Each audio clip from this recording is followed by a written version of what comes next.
और राजद का जो चरित्र है वो सिर्फ स्पष्ट हो गया है कि ये परिवारवाद और पूंजीवादियों की पार्टी है।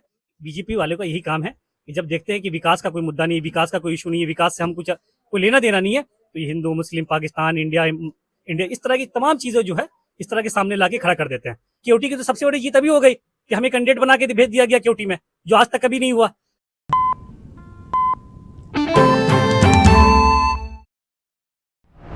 नमस्कार, स्वागत है आप सभी का बदलता हिंदुस्तान पर। केवटी विधानसभा क्षेत्र से एआईएमआईएम के प्रत्याशी अनीसुर रहमान हमारे साथ बात करने के लिए मौजूद हैं। इन्होंने केवटी विधानसभा से एआईएमआईएम के प्रत्याशी के रूप में अपना पर्चा दाखिल किया है। राजद से इस्तीफा देकर एआईएमआईएम का दामन थामा था अनीसुर रहमान और आज पर्चा भरा है।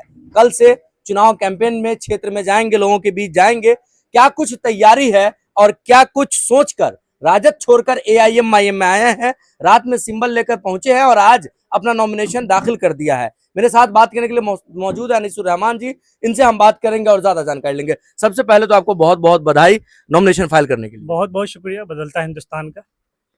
राजद से डायरेक्ट एआईएमआईएम टिकट लेकर के आ गए, क्या मैसेज देने की कोशिश कर रहे हैं? नहीं, बिल्कुल ये मैं ही नहीं हूँ, हमारे जैसे बहुत सारे ऐसे नौजवान हैं जिन्होंने राजद को समझ लिया है और राजद का जो चरित्र है वो सिर्फ स्पष्ट हो गया है कि ये परिवारवाद और पूंजीवादियों की पार्टी है और समाजवादी पार्टी जो समाजवाद का जो नारा जो देते हैं उससे कोई रास्ता नहीं है और वास्ता नहीं है। अभी आप देखेंगे जितने टिकट बटे हैं, आप देखेंगे कहीं ना कहीं आपको स्पष्ट हो जाएगा कि ये एम वाई का जो समीकरण वो सिर्फ बकवास है और एक पेपर पर जो सीमित है। ग्राउंड पर एम वाई का अभी देखिए छपरा, सिवान, गोपालगंज तीनों जिला में एक प्रत्याशी को दिया गया है, मुसलमान कैंडिडेट को। इस तरह से बहुत सारे ऐसी चीजें हैं और जहां कैंडिडेट देते हैं वहां पूंजीपति के बेटा को देते हैं, जहां केंद्रीय मंत्री, पूर्व केंद्रीय मंत्री, इस तरह के जो प्रोफाइल हाई प्रोफाइल लोगों को देते हैं।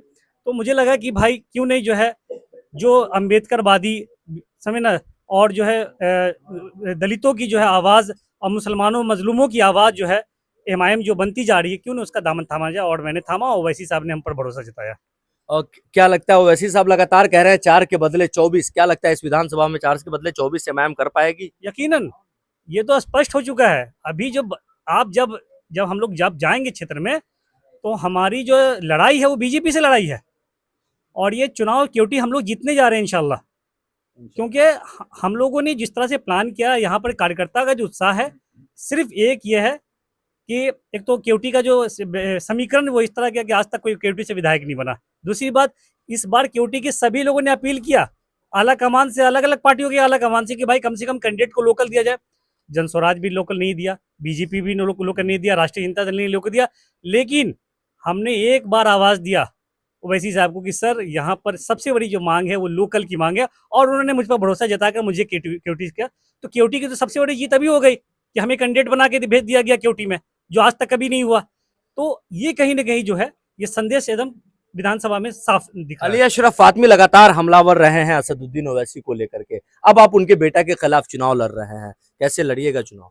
नहीं, बिल्कुल चुनाव जनता लड़ाती है, चुनाव हम किसी से लड़ नहीं रहे। बी टीम कह के फिर आपको कहेंगे नहीं, पूरे। नहीं, असल में क्या है ना कि इन लोगों की आदत बन गई है और इनके हम ज्यादा टिप्पणी करना नहीं चाहते क्योंकि इनके जो स्पीचेस और इनके जो टिप्पणियां पूरा फेसबुक पर लिखा हुआ है। इसी साहब तो पूरा जो उनको जो बता दिए हैं कि आपका जो बैकग्राउंड और आपका जो क्या है, इसलिए हम लोग बहुत ज़्यादा टिप्पणी नहीं करना चाहते। हम केवटी विधानसभा में शांतिपूर्वक चुनाव जीतने के लिए आए हैं और इंशाल्लाह हम लोग जीतने के लिए लड़ रहे हैं। हमारे साथ केवटी का बच्चा बच्चा साथ है, यहाँ का दलित, यहाँ का जो है ब्राह्मण, यहाँ का राजपूत, यहाँ मतलब सभी लोग। और आश्चर्य होगा कि हम लोग वोट सिर्फ मुस्लिम का नहीं ले रहे हैं। ये देखिए विपत राम जी हमारे प्रस्तावक हैं, ये एक चंदेश्वर जी हैं, एक हमारे वो हैं, मतलब डिस्को सिंह जी हैं, सभी वर्ग के लोग हमारे साथ जो है खड़े हैं। और इसलिए जो है ये केवटी हमारे लिए बहुत आसान बनता जा रहा है, लोगों का सहयोग बनता जा रहा है, जो मुझे लगता है कि हमारे लिए आने वाला कल जो बहुत आसान हो जाएगा। क्या अपील करेंगे अपने क्षेत्र की जनता से? मैं केवटी विधानसभा की महान जनता से ये अपील करूंगा कि जितने पार्टी, जितने लोग आपको ठगे हैं, कम से कम जो है मुरारी झा जी ऑलरेडी एक बार विधायक रह चुके हैं, आपने देख चुका है, अब मौका बोलेंगे कि हमें मौका दिया। बहुत सारे लोगों को घुसपैठिया करके उन्होंने जी बिल्कुल, उन्होंने कहा था कि यहाँ पाकिस्तानी लोग रहते हैं, 400 लोग पाकिस्तानी रहते हैं। बजाते जिलाधिकारी को नाम के साथ चिट्ठी लिख के दिया था और उसके बाद यहाँ के एक प्रतिनिधि जो ऑलरेडी विधानसभा लड़ चुके हैं उनके भी घर के उनकी वाइफ का नाम दिया था। ये बहुत शर्मनाक है।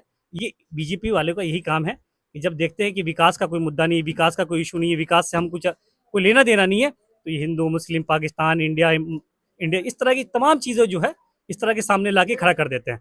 ये कहीं ना कहीं बहुत हमारे लिए दुर्भाग्य है और हम लोग सिर्फ विकास की बात करते हैं कि क्योटी किस तरह से आगे बढ़े, सिर्फ उसके लिए लड़ाई लड़ रहा हूँ। तो अनिसुर रहमान जी हैं जिन्होंने आज अपना नॉमिनेशन फाइल किया है एआईएमआईएम की तरफ से। रात में इनको सिंबल दिया गया है। किशनगंज से आज अपने घर पहुंचे थे और एआईएमआईएम के विधानसभा प्रत्याशी के रूप में आज इन्होंने अपना पर्चा दाखिल किया है। देखने वाली बात होगी कि विधानसभा चुनाव में जनता का कितना प्यार और समर्थन इनको प्राप्त होता है, ये सब आने वाला वक्त ही बताएगा। फिलहाल के लिए बस इतना ही। तमाम अपडेटेड खबरों के लिए देखते रहे बदलता हिंदुस्तान। चलिए शुक्रिया।